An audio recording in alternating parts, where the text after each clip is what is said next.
नमस्कार। मैं Anil Verma, lecturer, electrical department, government polytechnic college, Pali. आज हम बात करेंगे रूट लोकस। पिछले लेक्चर में हमने इंट्रोडक्शन, रूट लोकस का इंट्रोडक्शन देखा था। चूँकि हम जानते हैं root locus is a graphical representation in S domain. यह एस प्लेन में ग्राफिकल ग्राफ फॉर्म में बनाया जाता है, इसे रूट लोकस कहते हैं। यह सिमेट्रिकल होता है about real axis. It is symmetrical about real axis, यानी रियल एक्सिस यानी एक्स एक्सिस के ऊपर और नीचे दोनों साइड में यह एक समान दिखाई देता है। Because the open loop poles and zeros exist in the S domain, having the values either as real or as complex conjugate pairs. In this chapter, let us discuss how to draw the root locus. सबसे पहले हम बात करें rules और for construction of root locus. यही आज हमारा topic है। रूल्स में rule number 1, locate the open loop poles and zeros in the S plane. सबसे पहले हमें ओपन लूप पोल्स और ज़ीरोज़ को एस प्लेन में दर्शाना है। इसके बाद में find the number of root locus branches. Number of root locus branches कितनी है, इसका हमें पता लगाना है। इसको पता करने के लिए हम ये जानते हैं कि रूट लोकस ब्रांचेस स्टार्ट होती हैं ओपन लूप पोल से और एंड होती हैं ओपन लूप ज़ीरोज़ पर। ओपन लूप पोल से ये स्टार्ट होती है रूट लोकस ब्रांच और ओपन लूप ज़ीरोज़ पे जाके ख़त्म होती है। So the number of root locus branches n is equal to the number of finite open loop poles p और the number of finite open loop zeros z, whichever is greater. Mathematically हम कह सकते हैं n बराबर अगर p होगा, that is if p is greater than और equal to z, तब हम कह सकते हैं अगर ज़ीरोज़ की संख्या पोल्स से कम है, यानी पोल्स की संख्या अगर ज़ीरोज़ से अधिक है या पोल्स की संख्या ज़ीरोज़ के बराबर है, तो उस केस में नंबर ऑफ ब्रांचेज होंगी नंबर ऑफ पोल्स के बराबर। अगर यही दूसरा केस देखें, अगर पोल्स की संख्या अगर ज़ीरोज़ से कम है, उस केस में जो number of root locus branches होंगी उनकी संख्या ज़ीरोज़ की संख्या के, ओपन लूप ज़ीरोज़ की संख्या के बराबर होगी। रूल नंबर 3 कहता है identify and draw the real axis root locus branches. Real axis root locus branches को हमें ड्रॉ करना है और आइडेंटिफाई करना है। आइडेंटिफाई करने के लिए if the angle of the open loop transfer function at a point is an odd multiple of 180 degree, then that point is on the root locus. If odd number of the open loop poles and zeros exist to the left side of a point on the real axis, then that point is on the root locus branch. Therefore, the branch of points which satisfies this condition is the real axis of the root locus branch. Rule number 4, find the centroid and the angle of asymptotes. हम centroid निकालते हैं और angle of asymptotes निकालते हैं। यहाँ पर अगर p बराबर z है, उस केस में all the root locus branches start at finite open loop poles and end at finite open loop zeros. अगर आपके पोल्स की संख्या अगर ज़ीरोज़ से ज़्यादा है, उस केस में z number of root locus branches start at finite open loop poles and end at finite open loop zeros, and p minus z number of root locus branches start at finite open loop poles and end at infinite open loop zeros. If p is less than z, then the p number of root locus branches start at finite open loop poles and end at finite open loop zeros. And z minus p, number of root locus branches start at infinite open loop poles and end at finite open loop zeros. इसका अर्थ यही है, अगर zeros या poles की संख्या में अगर कुछ चेंज होगा तो उस केस में बचे हुए जो पोल्स हैं, क्योंकि इस केस में यही हो रहा है रूट लोकस में, ओपन लूप पोल्स से स्टार्ट हो रहा है रूट लोकस ब्रांच और ओपन लूप ज़ीरोज़ पे जाके एंड हो रहा है. अगर ज़ीरोज़ की संख्या ज़्यादा है तो उस केस में infinite open loop zeros infinite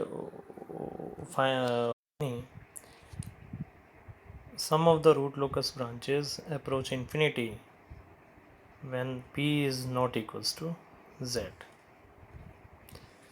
Asymptotes give the direction of these root locus branches. The intersection point of asymptotes on the real axis is known as centroid. Real axis पर asymptotes के intersection को या cut को ही centroid कहा जाता है. Centroid निकालने का ये सूत्र है, ये आप देख सकते हैं. Summation of real part of finite open loop poles minus summation of real part of finite open loop zeros upon poles और ज़ीरोज़ को की संख्या पोल्स माइनस ज़ीरोज़. इसी तरह से ये दूसरा सूत्र है,